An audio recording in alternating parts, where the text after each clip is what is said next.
good! Ikinagagalak kong makita at makasama kayo ngayong araw. Ako si Miss Jasmine, ang inyong lakbay-gabay mula sa Easy Tours.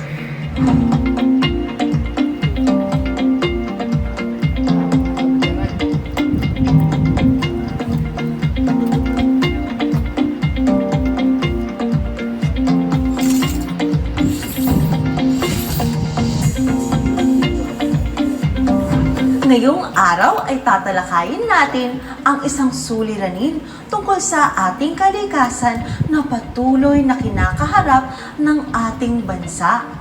Alam niyo ba kung ano ito? Kung ang sagot ninyo ay basura, tama kayo! Very good! Pero alam niyo ba na merong paraan para ang mga basura ay maging kapaki-pakinabang para sa ating lahat? Yan ang aalamin natin. Isang samahan ng mga eco-warriors ang nagsagawa ng mga proyekto at programa na makakatulong sa ating kalikasan. Tara, sabay-sabay nating kilalanin ang kanilang grupo. Ang Villarsipag ay isang foundation, Social Institute for Poverty Alleviation. Nanalo kami sa United Nations dahil sa mga green social enterprises, ang mga nakukuhang basura ay ginawang social enterprises. Doon nagsimula yung water lily na humaharang sa aming ilog. Sila ang nagiging breeding ground ng mga lamok. Yung water lily, nakita namin na para maging worthwhile sa mga kababaihan, ang pagkuha ng water lily, kailangan kumita sila doon. So, may dagdag na kaalaman na itinuro para yung water lily ma-process into handicrafts like slippers, bags, mats. Ang pinakauso talaga noon, mats. Nationwide, gumagawa yung mga kababaihan ng water lily. Nagpaturo sila dito sa amin o nagdala kami ng trainers sa kanila para gumawa ng mats. Kasi sa Visayas at Mindanao, uso pa pala yung mats. Sa atin naman sa Luzon, nauso yung bags at saka yung mga slippers. Ang isa pang nakukuha, fished out from the ilog, ay yung mga coconut husk at saka yung mga coconut na pinagtabasan ng coconut. Iniinom lang kasi natin yung sabaw at saka yung yung laman. Pagkatapos nun, tinatapo na. Nakilala namin si Dr. Arboleda ng Bicol University. Si Dr. Arboleda ang nagturo sa amin na pwede palang gawing coconut para maprotektahan yung slopes ng tabing ilog o kaya ginagamit din yun sa mining o kaya ginagamit din yun to protect yung mga ginagawa ng DPWH. Ang sumunod naman doon nakita yung mga kitchen and garden waste na tinatapon lang din ng di ba? Tapon tayo ng tapon ng kitchen and garden waste. Wala namang nagkakaning baboy sa Metro Manila kasi bawal ang livestock. So, ginawa yung compost. Meron kaming 87 composting facilities sa Las Piñas lang, sa 20 barangay at Homeowners Association. Binibigay namin yung compost, 8 tons a month na libre. Ang pinopromote talaga namin, yung compost na yon ay para sa vegetable home gardening. Para merong pagkain silang libre, hindi na sila mag-aantay ng ayuda. So, yun po yung aming ilan sa mga social enterprises. Hanggang sa nagkaroon na ng bamboo, nagkaroon na ng plastic, nag-evolve. Pero it's always green. Kailangan natin i-preserve ang environment. Napanood at napakinggan natin kung gaano kaimportante ang pagtutulungan para maging matagumpay sa ating layunin. Excited na ba kayong malaman kung ano-anong kapaki-pakinabang na mga bagay ang pwedeng magawa mula sa basura? Tara, alamin natin kung paano ang mga basura ay nagiging isang obra. Ang salitang obra o obra maestra ay nagmula sa salitang Latin na ang ibig sabihin ay masterpiece.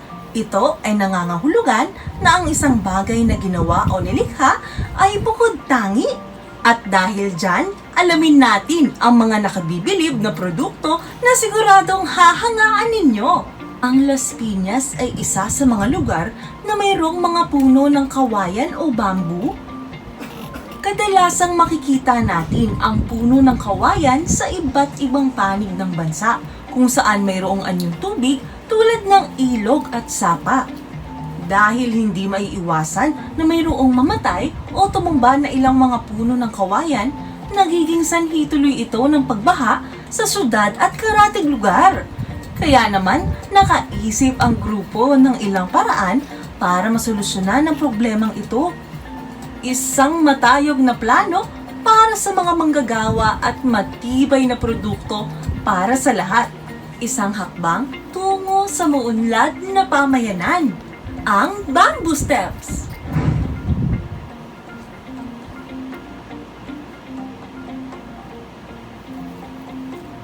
Nandito tayo ngayon sa Bamboo Steps Factory. Tara, tuklasin natin ang paggawa ng Bamboo Steps kasama si Engineer Rose Ann. Ang unang hakbang sa paggawa ng bamboo steps ay ang pagputol sa kawayan sa sukat na 850 mm. Ang ikalawang hakbang ay ang paghiwa sa naputol na buho ng kawayan. Ang isang buho ay nakakakuha ng 6 hanggang 8 slots. Ang ikatlong hakbang ay ang pagtanggal ng balat ng slots. Ginagawa ito upang mapabilis ang pagtitreat at pagpapatuyo ng slots. Ang pang-apat na hakbang ay ang anti-insect treatment. Sa prosesong ito, niluluto ang mga slots gamit ang pinaghalong tubig, borax at boric acid upang maiwasan ang pagbubukbok ng kawayan. Ang panglimang hakbang ay ang pagpapatuyo ng mga kawayan gamit ang natural na init ng araw. Ito ay umaabot ng 1 hanggang 2 linggo upang masiguro ang tamang kalidad ng pagpapatuyo ng mga kawayan.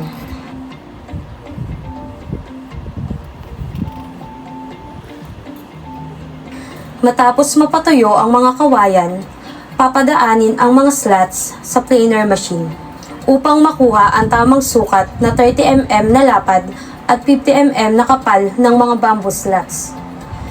Matapos makuha ang tamang sukat ng mga kawayan, ang susunod na hakbang ay ang paglalaminate. Ang paraang ito ay isa-isang inilalatag ang mga kawayan sa lamination table upang ipagdikit-dikit.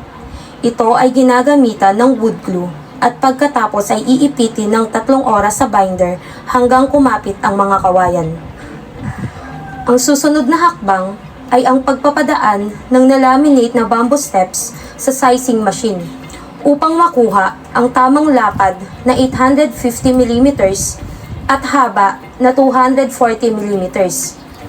Pagkatapos makuha ang tamang haba at lapad, papadaanin ulit ang bamboo steps sa planer machine upang makuha naman ang tamang kapal na 35 mm.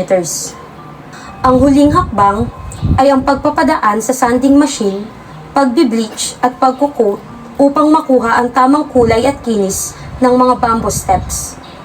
Mula sa puno ng kawayan at matapos ang 11 hakbang, ito na ang kapaki-pakinabang na bamboo steps.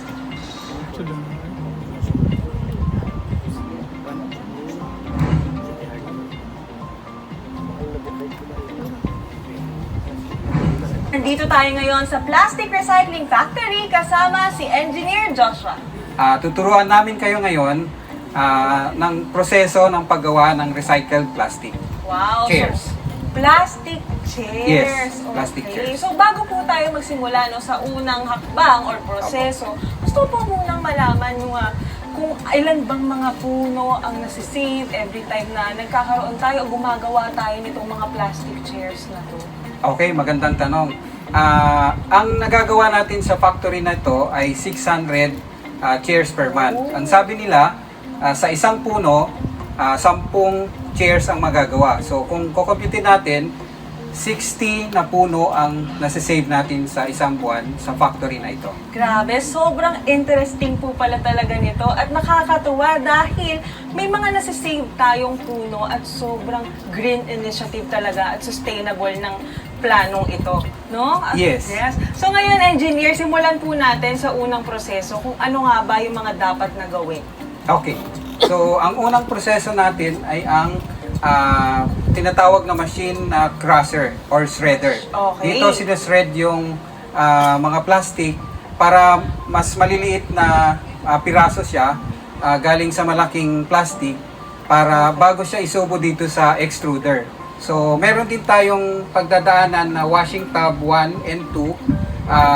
Ang ginagawa nito is kapag madumi yung plastic natin, lilinisin nitong dalawang process na to yung plastic. Okay. At saka kinaklasify din niya kasi ang pupunta lang dito sa dulo is yung nakalutang, which is yung magaan na plastic. Yung lulubog po, matitira po siya kasi hindi po yun magandang klase ng para dito sa plastic care natin. Okay, ang kasunod na step pagkatapos matuyo yung mga plastic, pwede na siyang isubo dito sa extrusion machine. Extrusion machine. Yes, extrusion machine or plastic extruder ang tawag ng iba.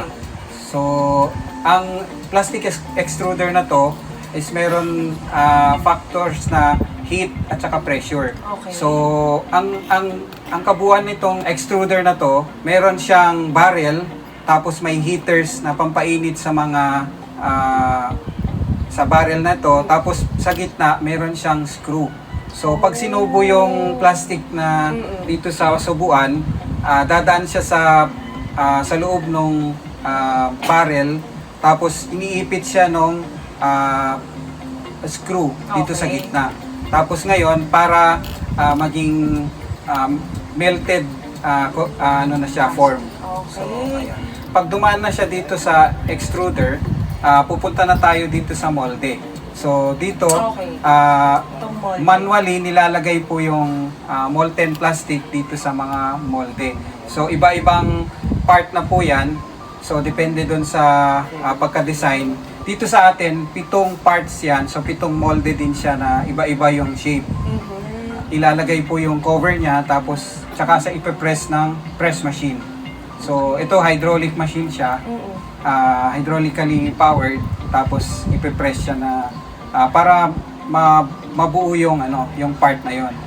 Okay. Pagkatapos nun, pag na-press na siya, ready na po siya papunta sa cooling tub. So, kailangan i-cool natin kasi mainit na yon na hawakan, kaya kailangan mas papalamigin natin siya.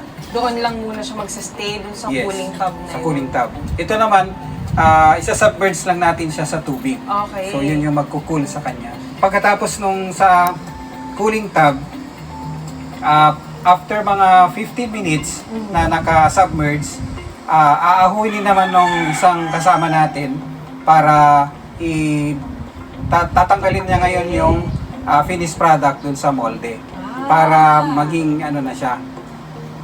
Pero dadaan pa rin siya sa isang pangalawang cooling tub para mas lalong mas lalong lalamig. Okay. Pagka hinayaan kasi siyang mag-cool on its own or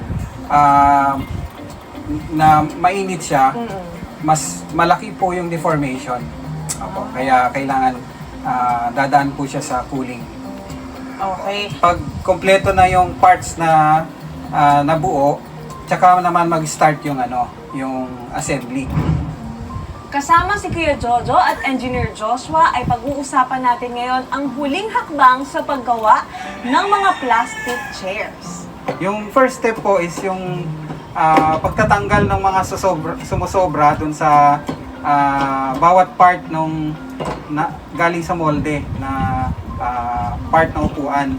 Ang gamit ni Kuya Jojo is mga itak, at mamaya gagamitan din siya ng grinder at saka planer. So, yun yung mga tools na gagamitin.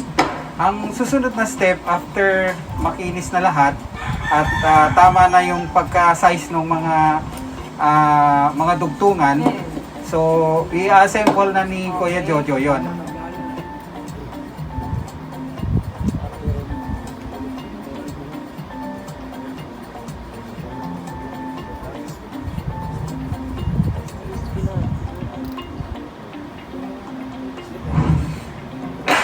Okay, at ngayong tapos na tayo sa pagpupulido at pagpapakinis ng bawat parte ng upuang ito, ay ipapaliwanag naman ngayon ni Engineer Joshua ang susunod na proseso. Sisimulan ngayon ni Kuya Jojo ang pag-assemble. Alright. So, pagdudugtungin niya yung isang side na mga paa at saka yung upuan na part. Tapos yung pang-ilalim na part ng upuan. Yan. Tapos, ilalagay din niya yung sandalan na portion sa likod. So, yan. Aayusin yung pagkakalagay.